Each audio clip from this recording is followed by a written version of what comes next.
कोई प्रोटेस्ट है? नीचे कर लो आईडी। आ जाओ, सबको आ जाओ, सब आ जाओ भैया, आ जाओ।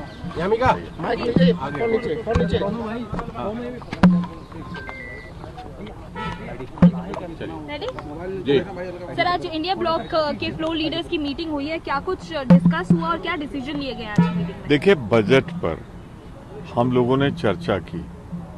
ये बजट 3/4 हिंदुस्तान के राज्यों में, खास तौर से उन राज्यों में विशेष रूप से जहां गैर भाजपाई सरकार है, पूरी तरह ब्लैकआउट किया गया है, पूरी तरह विकास के नाम पर शून्य कर दिया गया है। तो निसंदेह कल प्रोटेस्ट करेंगे हम सब, पार्लियामेंट के बाहर और पार्लियामेंट के अंदर भी अपनी आवाज़ उठाएंगे। शांतिपूर्वक ढंग से, लोकतांत्रिक ढंग से हम अपनी बात को रखेंगे। लेकिन ये अन्याय, ये जो एक संघीय ढांचा है भारत का, उस संघीय ढांचा के खिलाफ बजट है।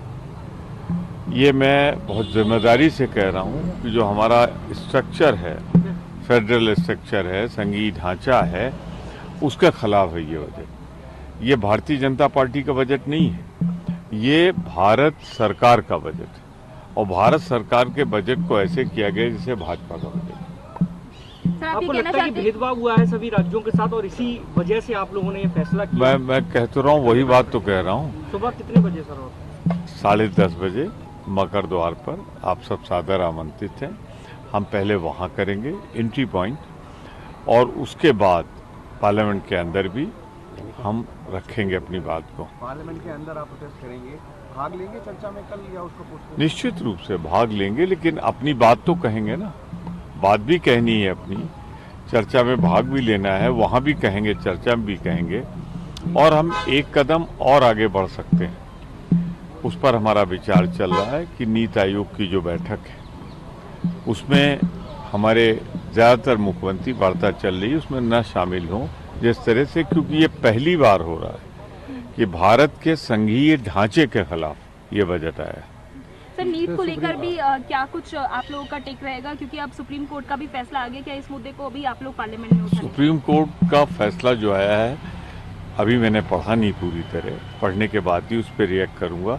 लेकिन अजीब सा है कि ये मानते हैं कि लीक हुआ है, और आज इलेक्ट्रॉनिक युग में लीक होने के 1 मिनट के अंदर पूरे हिंदुस्तान में फ्लैश हो सकता है, और उसके बाद भी उसको जिस ढंग से लिया गया है तो उसको पढ़ने के बाद हम कह देंगे। आज मैं मुख्य रूप से कहना चाहता हूँ कि शायद भारत के इतिहास का ये पहला बजट है जो संघीय ढांचे के खिलाफ। समाजवादी पार्टी की तरफ से सर कोई रिप्रेजेंटेशन था या फोन पे बात हुई आप लोगों की? देखिए, हम लोगों की बात दोपहर में भी हुई, सुबह चलती रहती है, कोई पहुंच पाता है, कोई नहीं पहुंच पाता, कमिटमेंट होता है। और जितनी बातें हैं मैं बता भी दूंगा, उनसे चर्चा भी कर लूंगा और उनकी सहमत होगी। You already decided that you are going to protest. Is it just because of discriminatory budget? You all MPs, India Alliance MPs. Basically, the concept of budget has been already destroyed by this union budget this year. They have totally discriminated the majority of the states. And sir, Supreme. Therefore, general sentiments of the India Alliance meeting is that we have to protest against this. And sir, Supreme Court today ordered there will be no retest in NEET UG, sir. What's your take on it? We will take a call after detailed analysis on the Supreme Court verdict. Thank you so much, sir. Thank you.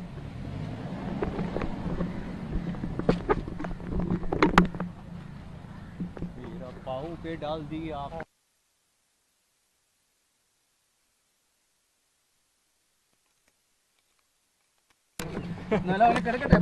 ഉപയോഗിക്കാൻ നമുക്ക് ആരാം സെ कोई പ്രതിപക്ഷ സംസ്ഥാനങ്ങളോട് കൃത്യമായി വിവേചനം കാണിച്ചുകൊണ്ടുള്ള ഒരു ബജറ്റാണ് പ്രഖ്യാപിച്ചിട്ടുള്ളത്. നാളെ എങ്ങനെയായിരിക്കും സഭയ്ക്ക്? ഇന്ന് ഇന്ത്യ അലയൻസിന്റെ മീറ്റിംഗിൽ ഉണ്ടായ പൊതുവികാരം അതായിരുന്നു.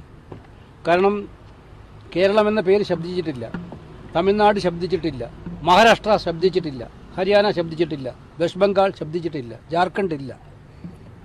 ആകെ ഇത് നോക്കിയപ്പോൾ ഇത് കസേര സംരക്ഷിക്കാൻ വേണ്ടിയിട്ടുള്ള ഒരു ബജറ്റായിട്ട് മാത്രമേ ഇത് കാണാൻ കഴിയുള്ളൂ. ബീഹാറിനും അതുപോലെ തന്നെ ആന്ധ്രക്കും ഒരുപാട് പദ്ധതികൾ എന്ന് പറഞ്ഞു. അതും ബോഗസ് ആണെന്നാണ് കേൾക്കുന്നത്. അതും പ്രഖ്യാപനം മാത്രമേ ഉള്ളൂ എന്നാണ് കേൾക്കുന്നത്. പക്ഷേ പേരുണ്ട് അവിടെയെല്ലാം.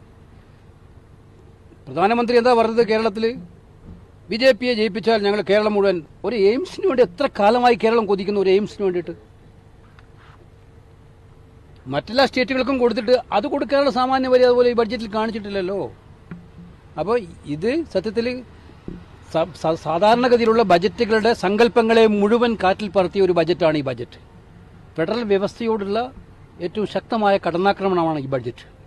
അപ്പോൾ ഇതിനെതിരായിട്ട് ശക്തമായ പ്രതിഷേധം ഉയർത്താനാണ് ഇന്ത്യ അലയൻസിന്റെ തീരുമാനം. എങ്ങനെയായിരിക്കും നാളെ ഇന്ത്യ അത് ഡീറ്റെയിൽസ് നാളെ തീരുമാനിക്കും. എന്തായാലും ഞങ്ങൾ ശക്തമായ പ്രതിഷേധവുമായിട്ട് വരും.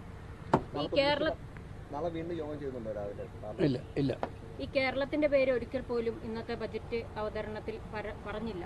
പക്ഷേ പ്രതിപക്ഷ UDFന്റെ MP-മാർ ശക്തമായിട്ടുള്ളൊരു പ്രതിഷേധ സഭയ്ക്കകത്ത് ഉന്നയിച്ചില്ല എന്ന് രാജ്യസഭയിലെ ഇടത് MP-മാർ ഒരു ആരോപണം ഉന്നയിച്ചിട്ടുണ്ട്. അവർ ബഹിഷ്കരിച്ചിറങ്ങി പ്രതിഷേധിച്ചിറങ്ങി. അതെ, അവരിത് തുടങ്ങിയെങ്കിൽ അവരോട് എനിക്കൊന്നും പറയാനില്ല, സഹതാപം മാത്രമേ ഉള്ളൂ.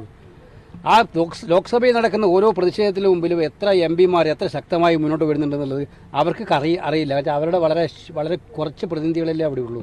അത്യാവശ്യം അവരോടങ്ങ് ചോദിക്കണം. ഇത് കേരളത്തിൻ്റെ മാത്രം പ്രശ്നമല്ലായിരുന്നു, എല്ലാ സംസ്ഥാനങ്ങളുടെയും അവഗണന ഉണ്ടായിരുന്നു. അതിനെതിരായി ശക്തമായ പോരാടുന്നു. ഏതെങ്കിലും ഒരു അവസരം കിട്ടുമ്പം UDFനെ കൊച്ചാക്കാനുള്ള ശ്രമം നടത്തുന്നത് സംസ്ഥാന താല്പര്യത്തിന് അനുകൂലമാണെന്ന് അവർ ധരിക്കേണ്ട. അതുകൊണ്ട് പൊതുവായിട്ട് നിൽക്കേണ്ട സമയങ്ങളിൽ പോലും തെറ്റിദ്ധാരണ പരത്താനേ സഹായിക്കുള്ളൂ. ഞങ്ങൾ ഈ ബജറ്റിൽ വരുന്ന ദിവസങ്ങൾ ഞങ്ങൾ പ്രസംഗിക്കും ലോക്സഭയിൽ. എന്താണെന്ന് കേട്ടു നോക്കാൻ പറയാം ഇടതുപക്ഷക്കാരോട്. അവർക്ക് അവരുടെ ആളുകളോടും പ്രസംഗിക്കാൻ പറയാം. അതുപോലെ ഒന്നും ന്യായ പ്രഖ്യാപനങ്ങളിലെ ചില ആശയങ്ങൾ ഇന്നത്തെ ബജറ്റിലേക്ക് അത് മാത്രമേ ഉള്ളൂ. അതിനകത്ത് ഞങ്ങളുടെ ന്യായ പ്രഖ്യാപനങ്ങൾ കട്ടെടുത്ത ചില കാര്യങ്ങൾ വാഗ്ദാനങ്ങളായി പറഞ്ഞിട്ടുണ്ട്. അതിന് വേണ്ടുന്ന ഇംപ്ലിമെന്റേഷൻ സ്റ്റൈല് അതിനകത്തില്ല.